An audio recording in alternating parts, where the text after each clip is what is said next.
আপনার আমার মতো মানুষ হলে এই ক্ষমতার চেয়ারটা দখল করার জন্য যদি 50 জন মানুষকে মাটির নিচে পাঠানো লাগে তারপরও আমরা রাজি আছি, কিন্তু ক্ষমতার চেয়ার দরকার। যদি ভাইয়ের সঙ্গে ভাইয়ের সম্পর্ক নষ্ট হয় তাতে হয়ে যাক, তারপরও ক্ষমতার চেয়ার দরকার। যদি প্রতিবেশীর সঙ্গে দ্বন্দ্ব হয়ে যাক, ক্ষমতার চেয়ার দরকার।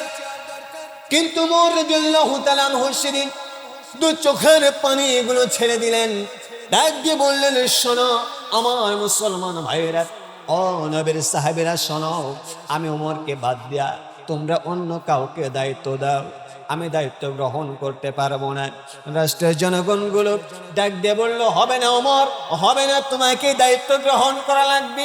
ওমর রাদিয়াল্লাহু তাআলা আনহু তিনি ডাক দিয়ে বললেন, শোনো, আমি যদি রাষ্ট্রের দায়িত্ব নিয়ে নিই, রাষ্ট্র পরিচালনা করতে গিয়া যদি আমার কোনো দুর্বলতা হয়ে যায়, আমার শাসনামলে যদি ওই ফুরাত নদীর তীরে যদি একটি কুকুর অনাহারে মারা যায়, আর কিয়ামতের কঠিন মুসিবতের সময় পার হয়ে হাসরের ময়দানে আল্লাহ রাব্বুল আলামিনের সামনে যেদিন আমাকে দাঁড়াতে হবে, সেই দিন যদি আমার আল্লাহ তাআলা আমাকে জিজ্ঞাসা করে, ওমর তুমি রাষ্ট্রের দায়িত্ব নিয়েছিলে, রাষ্ট্রের প্রেসিডেন্ট হয়েছিলে, ওমর তোমার শাসনামলে ওই যে ফ্রাত নদীর তীরে একটি কুকুর না খেয়ে অনাহারে মারা গেছে, আজকে জবাব দিয়ে তুমি জান্নাতে যাও। এই জাতি কোন দিকে যাচ্ছে? একেবারে ধ্বংসের দ্বার প্রান্তে দাঁড়িয়ে আছি আমরা সঠিক সিদ্ধান্ত নিতে ব্যর্থ। আগামীতে নির্বাচনকে উপলক্ষ করে ভাই ভাইয়ের মধ্যে দ্বন্দ্ব, প্রতিবেশীর সঙ্গে দ্বন্দ্ব, রাজনৈতিক দ্বন্দ্ব, মানে আপনার আমার সকলের মধ্যে মনস্তাত্ত্বিক দ্বন্দ্ব, মানে ঝামেলা লেগে আছে। আমরা জীবনে অসংখ্যবার স্বাধীনতার 54 বছরে আমরা পদার্পণ করেছি, আমরা অনেক নির্বাচন দেখেছি, আমরা রাজনৈতিক খেলা দেখেছি। আসলে এই সোনার বাংলায় সকলেই সোনার ফসল ফলাতে চায়, সকলেই শান্তি দিতে চায়, কিন্তু স্বাধীনতার 54 বছরে কেউ শান্তি দিতে পারে নাই। আসলে পারাও সম্ভব নয়। কারণ যেখানে আল্লাহর নবী রাসূল আরবি সাল্লাল্লাহু আলাইহি ওয়াসাল্লাম নবুয়তের আগেই জাতিকে সংশোধন করার উদ্দেশ্যে একটি সংগঠন তৈরি করেছিলেন হিলফুল ফুজুল, তার মাধ্যমে অসংখ্য চেষ্টা করেছে, অগণিত চেষ্টা করেছে, চেষ্টার কোনো ত্রুটি ছিল না। একজন মহামানব নবুয়ত পায় নাই, নবুয়ত পাওয়ার আগে নিজের মস্তিষ্ক প্রসূত চিন্তা ভাবনা দ্বারা সমাজকে পরিবর্তন করার চেষ্টা করেছিল। এত চেষ্টা করেছে, এত অক্লান্ত পরিশ্রম করেছে, কিন্তু কোন সংস্কার করা তার পক্ষে সম্ভব হয় নাই। আসমানের নিচে জমিনের উপরে আল্লাহর নবী রাসূল আরবি সাল্লাল্লাহু আলাইহি ওয়াসাল্লামের মতো উত্তম মানুষ আল্লাহ সুবহানাহু ওয়া তাআলা দুনিয়াতে পাঠায় নাই, আর কিয়ামত পর্যন্ত পাঠাবে না।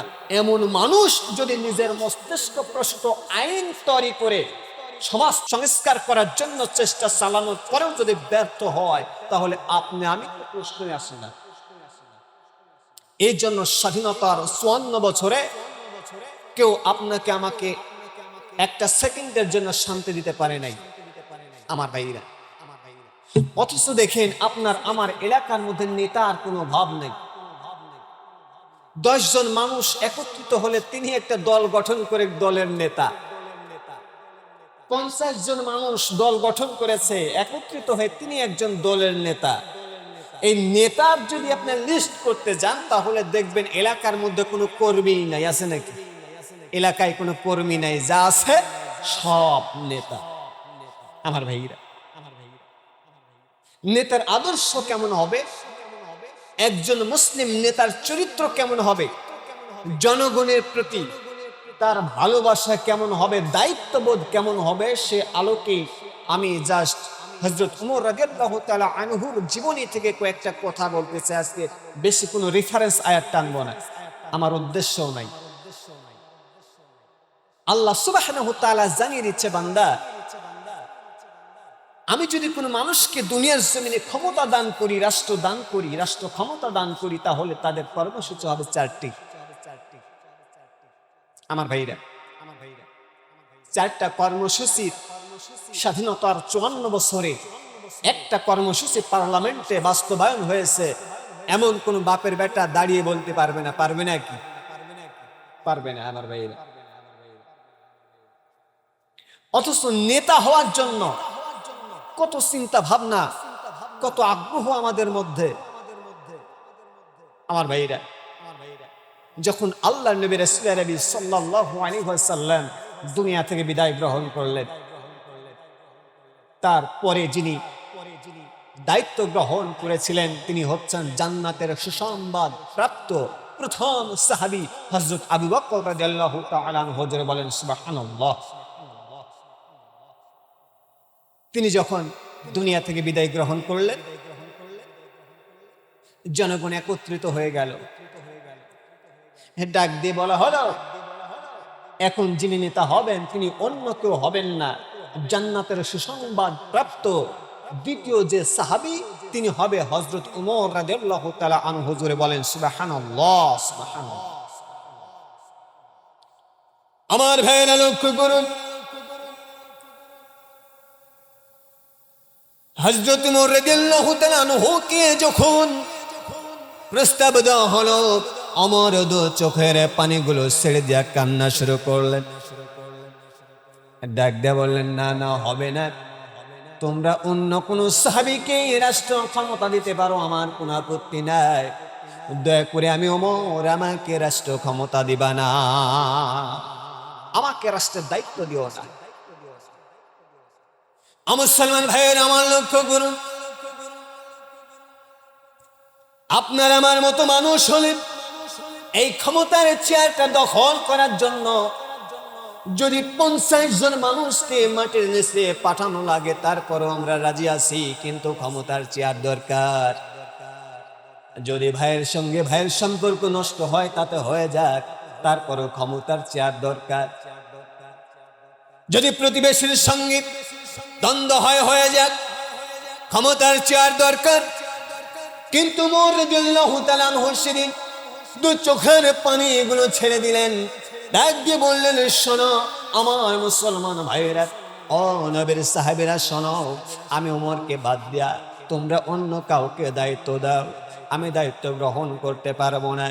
রাষ্ট্রের জনগণগুলো ডাক দিয়ে বলল, হবে না ওমর, হবে না, তোমাকে দায়িত্ব গ্রহণ করা লাগবে। ওমর রাদিয়াল্লাহু তাআলা আনহু তিনি ডাক দিয়ে বললেন, শোনো, আমি যদি রাষ্ট্রের দায়িত্ব নিয়ে নিই, রাষ্ট্র পরিচালনা করতে গিয়া যদি আমার কোনো দুর্বলতা হয়ে যায়, আমার শাসন আমলে যদি ওই ফুরাত নদীর তীরে যদি একটি কুকুর অনাহারে মারা যায়, আর কিয়ামতের কঠিন মুসিবতের সময় পার হয়ে হাসরের ময়দানে আল্লাহ রাব্বুল আলামিনের সামনে যেদিন আমাকে দাঁড়াতে হবে, সেই দিন যদি আমার আল্লাহ তাআলা আমাকে জিজ্ঞাসা করে, ওমর তুমি রাষ্ট্রের দায়িত্ব নিয়েছিলে, রাষ্ট্রের প্রেসিডেন্ট হয়েছিলে, ওমর তোমার শাসন আমলে ওই যে ফ্রাত নদীর তীরে একটি কুকুর না খেয়ে অনাহারে মারা গেছে, আজকে জবাব দিয়ে তুমি জান্নাতে যাও। ওমর রাদিয়াল্লাহু তাআলা আনহু ডাক দিয়ে বললেন, ও নবীর সাহাবীরা, শোনো, তোমরা যে আমাকে রাষ্ট্রের দায়িত্ব দিতে চাও, আমি ওমর সেই দিন আল্লাহ সুবহানাহু ওয়া তাআলার সামনে কি জবাব দেব? আমার তো কোনো জবাব থাকবে না, তোমরা দায়িত্ব দয়া করে আমাকে দিও না। জনগণ ডাক দিয়ে বলল, হবে না, আপনি জান্নাতের সুসংবাদ প্রাপ্ত দ্বিতীয় নাম্বার সাহাবী হযরত আবু বকরের পরে আপনি রাষ্ট্রের দায়িত্ব গ্রহণ করা লাগবে। রাষ্ট্রের দায়িত্ব হযরত ওমর রাদিয়াল্লাহু তাআলা আনহুকে দেওয়া হলো। রাষ্ট্রের দায়িত্ব হাতে নেওয়ার পর তিনি যখন মেম্বারে ঘোষণা দিয়ে দিলেন, সর্বপ্রথম বক্তব্য হলো, আমি ওমর, আমাকে রাষ্ট্রের ক্ষমতা দিয়েছ, এই রাষ্ট্রের চেয়ার দিয়েছ, এই রাষ্ট্রের শাসক আমি। আমার সর্বপ্রথম বক্তব্য হলো, শোনো, আমি ওমর, আমি অত্যন্ত কঠোর মানুষ। আমি যদি এই রাষ্ট্র পরিচালনা করতে গিয়া আমি যতক্ষণ পর্যন্ত কোরআনুল কারীম দ্বারা আমি রাষ্ট্র পরিচালনা করব, ততক্ষণ পর্যন্ত আমাকে সহযোগিতা করা লাগবে। আর যখন দেখবা আমি ওমর কোরআন থেকে দূরে সরে গেছি, তখন আমাকে এই রাস্তা, আমাকে চেয়ার থেকে তোমরা ধরে নামায়া দেবা। যদি বলেন না সুবহানাল্লাহ, সুবহানাল্লাহ। ওমর রাদিয়াল্লাহু তাআলা আনহুর বক্তব্য দেখে, আমাকে তোমরা রাষ্ট্র ক্ষমতা দিয়েছ, আমাকে ক্ষমতার চেয়ার দিয়েছ, মদিনার পার্লামেন্টে আমাকে বসিয়েছ। আমি যতক্ষণ পর্যন্ত কোরআনুল কারীম দিয়া রাষ্ট্র পরিচালনা করব, কোরআন দিয়া যতক্ষণ পর্যন্ত শাসন করব, ততক্ষণ পর্যন্ত আমাকে সমর্থন করতে হবে, আমাকে সহযোগিতা করতে হবে। আর কোরআন থেকে যদি বিন্দু পরিমাণ আমি ওমর সরে যাই, আমাকে টান দিয়া চেয়ার থেকে নামায়া ফেলতে হবে। জোরে বলেন ঠিক কিনা? আমার ভাই ওমর রাদিয়াল্লাহু তাআলা আনহুর বক্তব্য। ব্যাস, রাষ্ট্রের দায়িত্ব গ্রহণ করলো। কোরআনুল কারীম দ্বারা রাষ্ট্র পরিচালিত হয়। কেমন রাষ্ট্র পরিচালনা করেন দেখেন। মরুভূমির প্রান্তর দিয়ে একজন বৃদ্ধা বয়স্ক মহিলা চলে যাচ্ছে, কিন্তু দেহের মধ্যে স্বর্ণ অলংকার, কানের দুল, গলার চেন, মানে স্বর্ণ অলংকার গুলো দেখা যাচ্ছে। একজন যুবক ডাক দিয়ে বললেন, ও মহিলা, তুমি কি, তোমার অন্তরের মধ্যে কি কোনো ভয় নাই? এই মরুভূমির প্রান্তর দিয়ে তুমি যাচ্ছ, তোমার গায়ের মধ্যে এত স্বর্ণ অলংকার, এত দামি দামি স্বর্ণ, তোমার দেহের মধ্যে এত অলংকার পরে তুমি যাচ্ছ, তোমার অন্তরে, তোমার কলিজায় কি কোনো ভয় নাই? মহিলা দাঁড়িয়ে গেলেন, চুপচাপ হয়ে গেলেন। লোকটি বলল, তাহলে তুমি কি ভয় পেয়ে গেছো? মহিলা বলল, আমি তো ভয় পাই নাই, আমি শুধু চিন্তা করছি। লোকটি বলল, কিসের চিন্তা? মহিলাটা বলছে, চিন্তা আমাকে নিয়ে নয়, চিন্তা হচ্ছে তোমাকে নিয়ে। কারণ এই রাষ্ট্রকে চালায়, জানো, রাষ্ট্র চালায় হযরত ওমর রাদিয়াল্লাহু তাআলা আনহু। আর কি দিয়া চালায়? সেটা হচ্ছে আল্লাহর ঐশী গ্রন্থ কোরআনুল কারীম দ্বারা। তুমি যে আমার দিকে চোখ দিয়েছ, আমার দেহের মধ্যে অলংকার রয়েছে, আমার কানের দুল রয়েছে, গলায় চেন রয়েছে, তুমি যে আমার দিকে চোখ দিয়েছ, আমি যদি এই কথাটা হযরত ওমরকে জানিয়ে দিই, আল্লাহ কসম করে বলি, তোমার চোখ থাকবে না। এই চিন্তায় আমি টেনশনে, আমি অস্থির হয়ে পড়েছি। জোরে বলেন না সুবহানাল্লাহ, সুবহানাল্লাহ। কথা বোঝাতে পেরেছি আমি আপনাদের? আমি আমাকে নিয়ে চিন্তা করি না, চিন্তা হচ্ছে তোমাকে নিয়ে। আমি অলংকার পরে মরুভূমির প্রান্তর দিয়ে যাচ্ছি, তুমি আমার দিকে চেয়ে দেখলে কেন, আমার দিকে তাকালে কেন? আমি যদি হযরত ওমরকে বলে দিই, তোমার চোখ পর্যন্ত উপড়ায় নেবে। জোরে বলেন ঠিক কিনা? এটা হচ্ছে কোরআনুল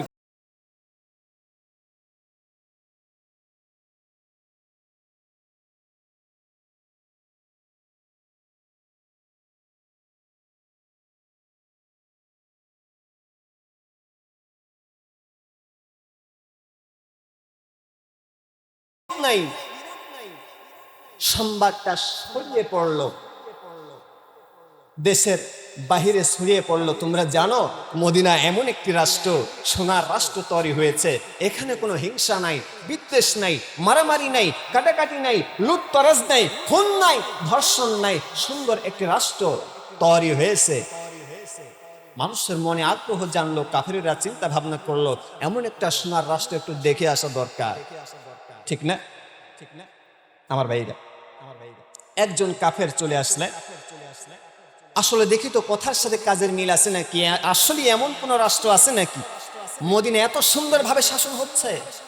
মদিনায় চলে আসলেন, সামনে একজন লোকের সঙ্গে দেখা, দেখতে বললেন, ভাই আসলে আমি তো একজন কাফের মানুষ, আমি মদিনার বাহির থেকে মদিনাতে প্রবেশ করলাম, তবে আমি একটা উদ্দেশ্য নিয়ে এসেছি। উদ্দেশ্য হলো এই দেশের প্রেসিডেন্টকে আমি জানতে চাই। লোকটি বলল, প্রেসিডেন্ট কি জিনিস এটা তো আমরা বুঝি না। আচ্ছা, প্রেসিডেন্ট বোঝো না, তাহলে প্রধানমন্ত্রী কে দেশের? লোকটি বোঝে না আসলে প্রধানমন্ত্রী কি জিনিস, এটাও বুঝি না। আচ্ছা, প্রধানমন্ত্রী বাদ দেন, তাহলে বলেন এদেশের প্রধান উপদেষ্টাকে। আরে উপদেষ্টাকে, এটাও তো বুঝি না। লোকটি বিপাকে পড়ে গেল। লোকটি চিন্তা ভাবনা করলো কেমন করে বোঝায়। এক পর্যায়ে বলে ফেললো, আসলে বলো তো এই দেশটা চালায় যে বাদশাহ, ওই বাদশাটা কে? তিনি বললেন, আমাদের কোনো বাদশাহ নাই। তাহলে রাজা? আমাদের কোনো রাজা নাই। তাহলে পরিষ্কার ভাবে বলে ফেললো, তাহলে আসলে শোনো, এমপি মন্ত্রী চেয়ারম্যান সব বাদ দাও, প্রধানমন্ত্রী প্রেসিডেন্ট রাজা বাদশা উপদেষ্টা বাদ দাও, আসলে এই মদিনা পরিচালনা করে কে? এই নেতাটাকে, এটা আমি জানতে চাই। লোকটি ডাক দিয়ে বলল, আসলে আমাদের মদিনা যিনি পরিচালনা করেন ইনি কোনো নেতা নয়, বরং ইনি হচ্ছে মদিনার সমস্ত মানুষের খাদেম। জোরে বলেন সুবহানাল্লাহ। কি বুঝলেন আপনি? তিনি বলছেন আমাদের কোনো নেতা নয়, যিনি শাসন করেন তিনি এমপিও নয়, মন্ত্রীও নয়, প্রেসিডেন্ট নয়, উপদেষ্টা নয়, তিনি প্রধানমন্ত্রীও নয়, রাজা নয়, বাদশা নয়, তিনি হচ্ছেন এদেশের প্রত্যেকটা জনগণের খাদেম, চাকর। জোরে বলেন সুবহানাল্লাহ, সুবহানাল্লাহ। লোকটি আশ্চর্য হয়ে গেল, অবাক হয়ে গেল। আসলে তাই, আগ্রহ মনের মধ্যে বেড়ে গেল। তাহলে লোকটাকে দেখা দরকার। আচ্ছা বলেন তো, ওই লোকটা থাকে যেখানে, ওই রাজপ্রাসাদটা আমাকে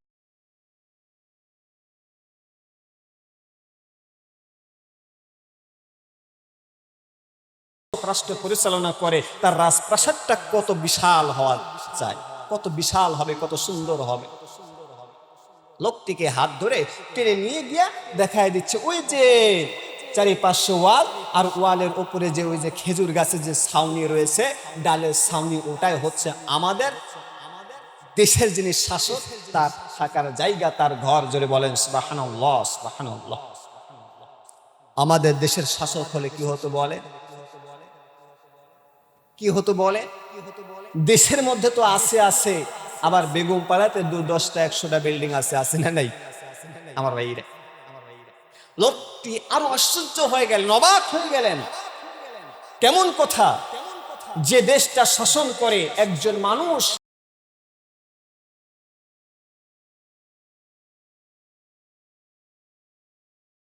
কিন্তু শুধুমাত্র একটু কুড়ে ঘর, খেজুর পাতার ছাউনি দিয়া ঘরটা ছাওয়া, এমন একটা জায়গায় তিনি অবস্থান করে। তিনি আস্তে আস্তে সেখানে গেলেন, ডাক দিয়ে বললেন, আসলে তার